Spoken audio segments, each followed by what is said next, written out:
Just watched the fight, and for me, I had Lomachenko 7-5. Close fight. The rounds were close. Some rounds even hard to score. But I was in Dublin yesterday, covering the Katie Taylor Chantal Cameron fight.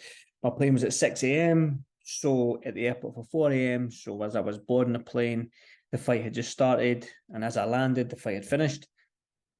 So didn't get to watch it, but I was scrolling through social media, and all I would see was robbery, robbery, robbery, robbery. So I thought, you know what, I need to watch this fight for myself and see what and try and score it, because I don't score fights. I just go with an eye test type thing. By the end of the 12th round, whichever fighter I feel winning, nick in the rounds, or just the eye test sort of thing, I go with. But I tried to score this fight, and I had Lomachenko by a couple of rounds. He was dictating the pace a little bit more, on the front foot a little bit more. Devin Haney had good body work, went to the body quite a lot and slip counters, but combination punching and front foot boxing was Lomachenko. Was it a robbery? I think it's that old saying, which is horrible. I love the sport of boxing, but I hate the business of boxing. It's that old saying, you need to rip the titles away from the champion in their hometown. Did Lomachenko do it? I don't think he did. He didn't. He could have stepped on it a little bit more, maybe around 10, which Dave Moretti's card was ridiculous that he gave it to Devin Haney. I'll probably come on to that. But it's horrible. But like you say, if you to take the belts from a champion, I've seen it numerous. It's horrible to say, but you do need to rip the titles away from the champion. It's a sad state of affairs for the sport of boxing, but that's just the way it is. Lomachenko alluded to that in the post-fight press conference as well, that he maybe needed to have stepped it up a little bit. Bob Arum said along the lines of 1 American referee and 3 American judges in Las Vegas. Was he going to win? I mean, tinfoil hat stuff, but it's boxing. Like I said to you, I love the sport of boxing, but I hate the business of boxing. Again, does Haney? He's a young fighter. He's got big fights ahead of him now. Nothing but big fights if he stays where he is. Shakur Stevenson's there. Tank Davis is there. If he moves up, Josh Taylor, Regis Prograis.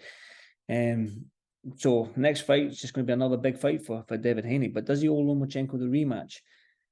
Probably in his eyes, no, he doesn't owe Lomachenko a rematch. But what I will say is, when young Floyd Mayweather came up against Jose Luis Castillo in the first fight, a lot of people said he lost.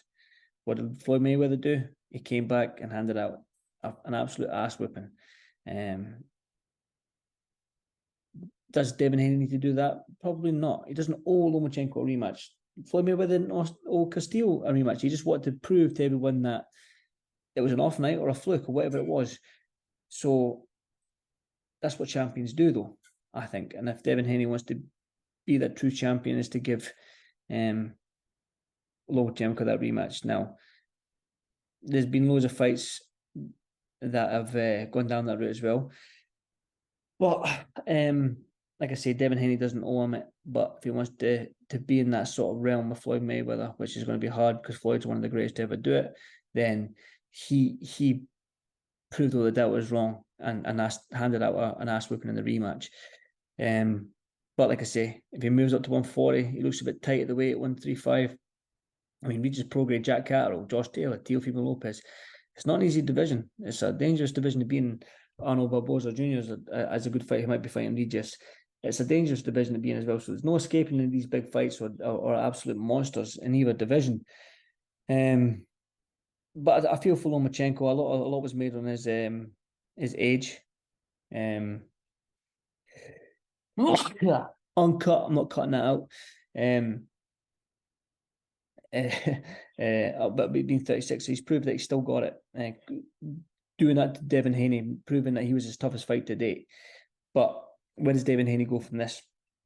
Like I said, for me, Lomachenko won that fight. I thought Lomachenko won. Sad to see him in tears at the post-fight press conference, because Lomachenko doesn't give much emotion ever after win, lose, or draw in any of his fights. So that was quite sad to see that. Obviously, that meant a lot to him to be getting undisputed. But for Devin Haney, where does he go from this? Tank, Shakur Stevenson, that's the one I want. Who do you want for Devin Haney? And did Lomachenko win? Let me know in the comments.